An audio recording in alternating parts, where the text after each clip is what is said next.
যদি প্রশ্ন করা হয় বাংলাদেশের কোন অঞ্চলের মানুষ ছেলেকে বিয়ে করানোর সময় কনের পরিবারের কাছে লক্ষ লক্ষ টাকা যৌতুক দাবি করে, তাহলে নিঃসন্দেহে চট্টগ্রামের নামটা সবার আগে উঠে আসবে। চট্টগ্রামের লোকজন শুধু বিয়ের সময় যৌতুক না, রমজানের সারা মাসের ইফতার সামগ্রী কিংবা কুরবানির ঈদে মেয়ের বাড়ি থেকে কুরবানির গরু সবকিছুই কনের বাড়ি থেকে আদায় করে। এটা নাকি চট্টগ্রামের ঐতিহ্য।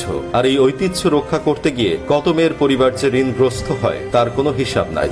ভাইরে, আগে জানতাম চট্টগ্রামের মানুষের কলিজা অনেক বড়, এখন তো দেখছি চট্টগ্রামের লোকজন ছেলেকে বিয়ে করানোর সময় ছেলেকে নিয়ে ব্যবসা করে। জানি তো এখন চট্টগ্রামের লোকজন আমাকে গালাগালি করার জন্য প্রস্তুত হচ্ছেন। দেখেন ভাই, গালাগালি পরে করেন, আগে আপনার আশেপাশে একটু তাকিয়ে দেখেন আমি যা বলছি সেগুলো সত্যি কিনা।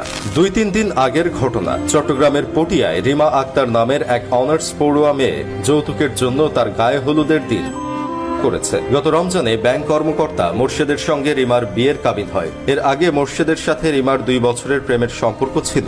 গত রোববার বিয়ের অনুষ্ঠানের দিন ধার্য করা হয়। বিয়েতে 500 বরযাত্রী আসার কথা, কিন্তু হঠাৎ বরপক্ষ বলে মাত্র 10 জন এসে কনেকে নিয়ে যাবেন, তাদের যাতে 2 লাখ টাকা দেওয়া হয়। এরপর তাদের 2 লাখ টাকা দেওয়া হলেও গায়ে হলুদের দিন বর মোর্শেদ ভিডিও কল দিয়ে full set furniture, fridge, TV ইত্যাদি দাবি করে। কিছুদিন সময় চাইলে মোর্শেদ রাজি না হয়ে রিমার সাথে খুব খারাপ ব্যবহার করে। এতে অপমানিত হয়ে রিমা করে। এর আগে সে চিঠিতে লিখে রেখে যায়, প্রিয় শখের পুরুষ, তুমি করো তোমার বিয়ে।